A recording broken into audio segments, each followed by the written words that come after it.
অনেকের কাছে এখন এই প্রশ্নটা ঘুরপাক খাচ্ছে, নতুন চাকরি প্রার্থী তথা পুরনো চাকরি প্রার্থী এবং বিশেষ করে অভিভাবক মহল, যে আমাদের সন্তানরা 2016 পরে তো কোনো চাকরির পরীক্ষা অংশগ্রহণ করতে পারেনি, অর্থাৎ স্কুল সার্ভিস রিলেটেড। তাহলে কি এই যে ফ্রেশ সিলেকশন বলেছে, এখানে কি নতুনভাবে কি তাহলে নতুনরা কি বসতে পারবে? এটাই আপনাদেরও প্রশ্ন। এখানে দেখুন, একবারে 41 পাতার একেবারে শেষ পাতার 49 নম্বর দাগে লিখে দিয়েছে যে ফ্রেশ সিলেকশন, একটা ফ্রেশ সিলেকশনে অংশগ্রহণ করতে পারবে। সেখানে কোথাও লেখা নেই যে নিউ কামাররা কিন্তু এখানে অংশগ্রহণ করতে পারবে না। অর্থাৎ এরা যাদের চাকরি চলে গেছে, তারা সেখানে কারোর বয়স বাড়িয়েছে, তারা সেখানে এই ফ্রেশ সিলেকশনে উইল টেক পার্ট, তারা অংশগ্রহণ করতে পারে বা করবে যার ইচ্ছা।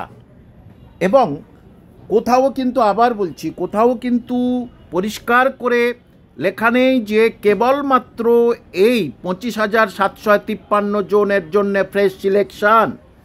অর্থাৎ সেটার জন্যেই মানে আইনবিদরা তারা বলছে না, এটা কিন্তু সবার জন্যে কিন্তু অ্যাভেলেবেল, অর্থাৎ নতুনরাও সেখানে বসতে পারে।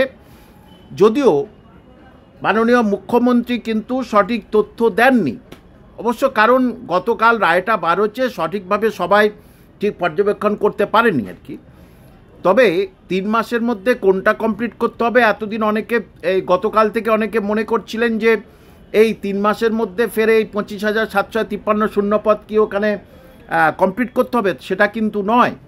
3 মাসের মধ্যে কমপ্লিট করতে হবে যারা আগে চাকরি করতেন অন্য মানে গ্রুপ সি, গ্রুপ ডি বা নবম দশমে, তারা একটু হায়ার স্কেলের জন্যে যদি কোনো পরীক্ষা দিয়ে থাকে আর কি, এবং 2016-তে তারা আগের পরীক্ষা ছেড়ে দিয়ে এই নতুন চাকরিতে জয়েন দিয়েছে, নতুন পদে জয়েন দিয়েছে, তাদের ক্ষেত্রে কিন্তু 3 মাসের মধ্যে তাদের প্রক্রিয়া সম্পন্ন করতে হবে।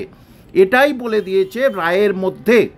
অর্থাৎ মানে তারা তাদের চাকরিটা, তাদের মাইনে তারা পাবে, প্রক্রিয়া চলবে, কিন্তু তার মধ্যে 3 মাসের মধ্যে তারা তাদের সেই পুরনো যেখানে গ্রুপ সি, গ্রুপ ডি, নবম দশমের, সেখানেই সেটা রাজ্য সরকারকে সেই জায়গায় তাদের রাখতে হবে। অর্থাৎ সেই স্কুলে হবে কি সেই স্কুলে হবে না, সেটা রাজ্য সরকারের এখতিয়ার আর কি। কারণ আগে শূন্যপদটা কত আছে সেটা তো বার করতে হবে, যে মানে কোন স্কুলে শূন্যপদ আছে কত, সেটা তো প্রথম বার করতে হবে, তবে তো সেখানে গ্রুপ সি, গ্রুপ ডি বা নবম দশমের শিক্ষক শিক্ষিকা যাবে। সুতরাং আশা করা যাচ্ছে যে স্কুল সার্ভিস কমিশন নতুন যে বিজ্ঞপ্তিটা দেবে সেখানে উল্লেখ করতে পারে যে নতুনরাও এতে টেক পার্ট অংশগ্রহণ করতে পারেন। সেটা যতক্ষণ না বিজ্ঞাপন না দিচ্ছে ততক্ষণ না বোঝা যাবে না, কারণ রাজ্য সরকার এখন মহা প্যাচের মধ্যে রয়েছে। আগামী 8 তারিখে যে ক্যাবিনেটের তাদের যে জেলে যাবার প্রক্রিয়া, যেটা সিবিআই শুরু করেছিল জিজ্ঞাসাবাদের প্রক্রিয়া, তারপরেই তাদের জেল জরিমানা দিতেই পারে, সেইটার জন্য 8 তারিখে কিন্তু ঝাঁপিয়ে পড়বে রাজ্য সরকার। আবার দেখবেন এখানে কতগুলো দামি নামি অ্যাডভোকেট দেয়, আবার আপনারা দেখবেন।